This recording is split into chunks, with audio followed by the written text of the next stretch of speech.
Goeiemôre vriende, ons vertrou dat u heerlik geslaap het en dat u vars en verkoop en niet opgestaan het en dat u ook kan sien vir hierdie nuwe dag. Nou, ons is dankbaar dat ons weet vir hulle wat God liefhet, werk alles ten goeie mee.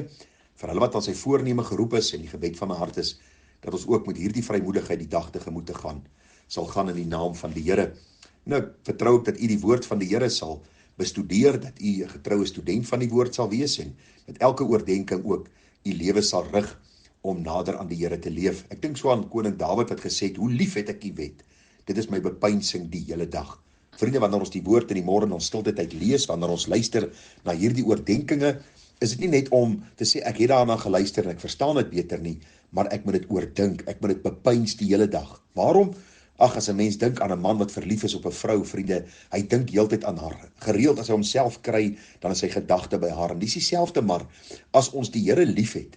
Die Bybel sê ons het hom lief omdat hy ons eerste lief gehad het. En as ons hom liefhet, dan is daar 'n begeerte om meer te dink oor hom, meer te pyns oor sy waarheid, sodat ons meer heilig voor hom kan lewe. En mag dit die gesindheid van my en jou hart wees om te vra, Here, help ons dat ons u waarheid sal hoor, dat ons dit sal verstaan, dat ons u sal leer liefkry, dat ons sal groei in ons liefde vir u en dat ons u woord sal oordink dag en nag. Nou vriende, ons gaan aangaan met ons reeksie oor die gedagte van die 10 gebooie en vanmôre kyk ons na 'n paar dinge wat die wet nie kan doen nie.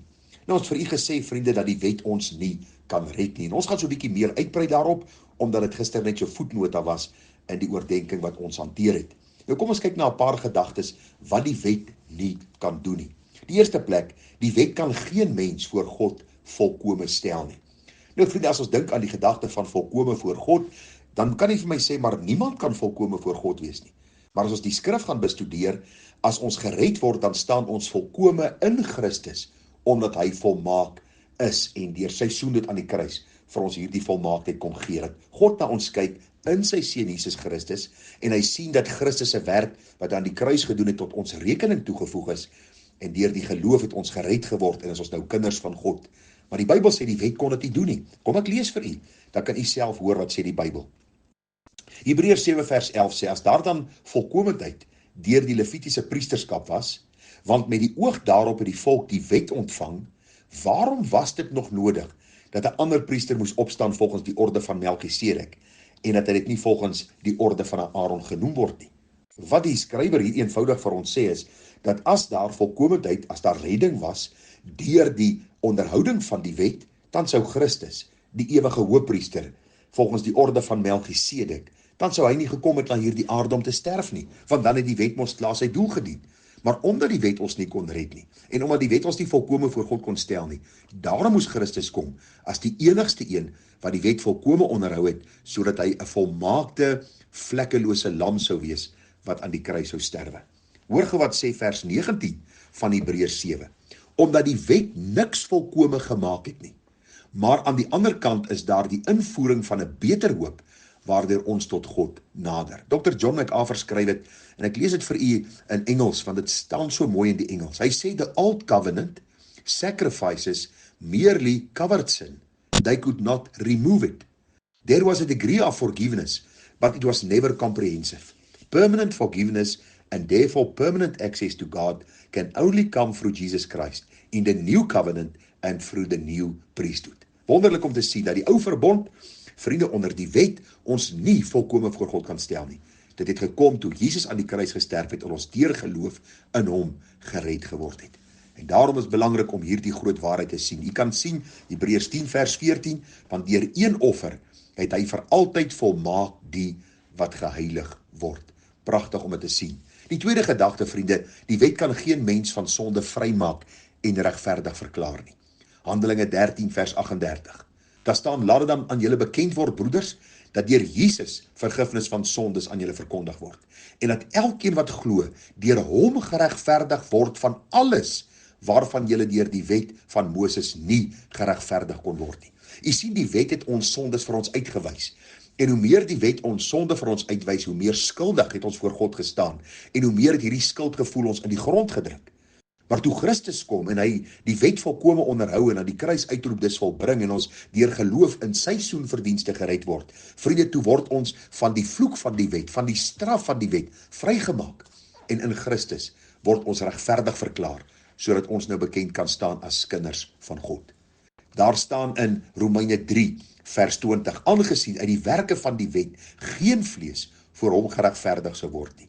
Vers 24, en hulle word deur sy genade sonder verdienste geregverdig, deur die verlossing wat in Christus Jesus is. Daarom is die Christelike godsdienst 'n unieke godsdienst.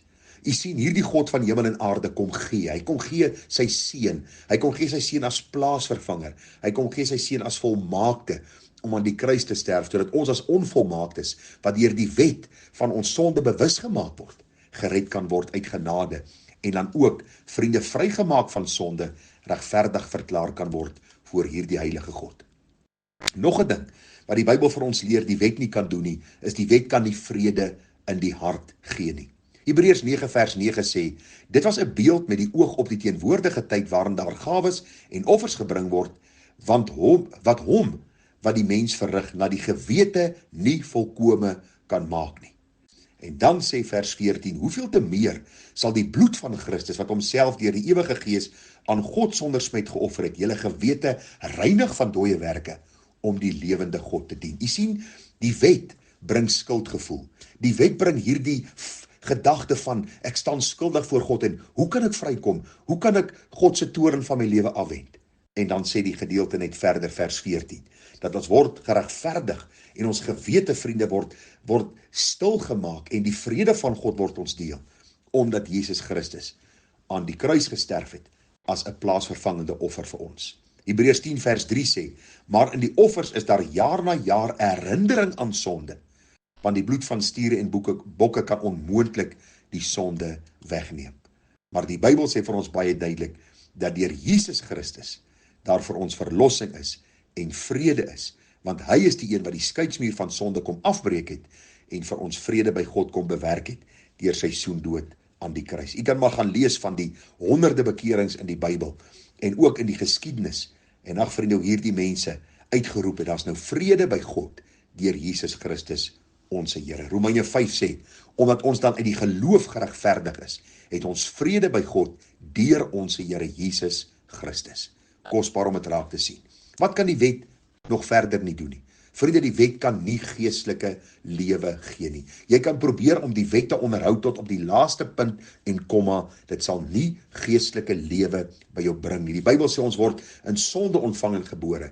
Ons is geestelik dood en van nature kan ons onsself nie lewend maak nie. Daarom probeer mense deur afgodediens, deur werke, deur barmhartigheid sorg, deur allerlei dinge probeer hulle God se guns wen.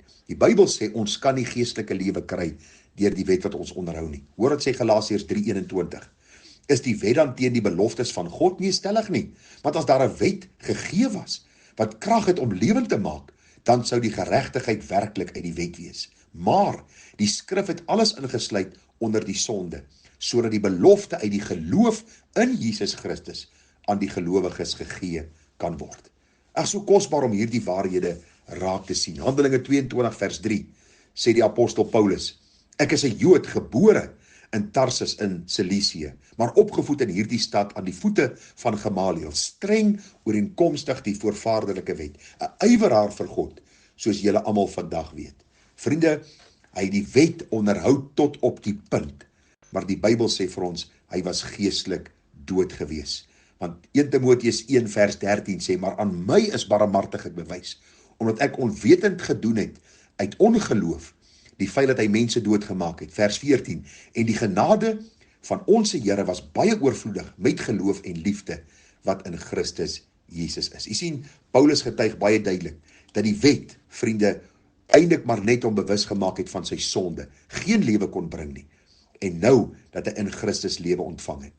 1 Timoteus 1 vers 15, is 'n betroubare woord en werd om ten volle aangeneem te word, dat Christus in die wêreld gekom het om sondaars te red, van wie ek die vernaamste is. Aan die koning van die eeue, die onverderflike, onsienlike alleenwyse God, kom toe die eer en die heerlikheid tot in alle ewigheid. Amen. U sien, dis die kosbaarheid van die wet. U sien, die wet is maar die tugmeester na Christus. Sonder die wet sou ons nie bewus gewees het van ons toestand nie. Maar God gee die wet, hy openbaar deur die wet ons sonde, ons boosheid, en deur Jesus Christus, wat hierdie wet volkome onderhou het, openbaar hy sy genade, dat ons deur geloof in Christus, dan vrygemaak van die sonde, God se kinders kan word. Daarom is belangrik, vriende, dat ons sal sien, Die wet het 'n bepaalde doel en ons sal dan sien van môre af hoe ons een na die ander gebod gaan hanteer om te sien hoe dit gegeld het vir die volk Israel, hoe dit op ons van toepassing is en hoe ons God ook daardeur kan eer, dat ander kan sien dat ons nuut gemaak is, dat ons vrygekoop is deur die bloed van die lam. Groete vir u, mooi en geseënde dag verder, Tara.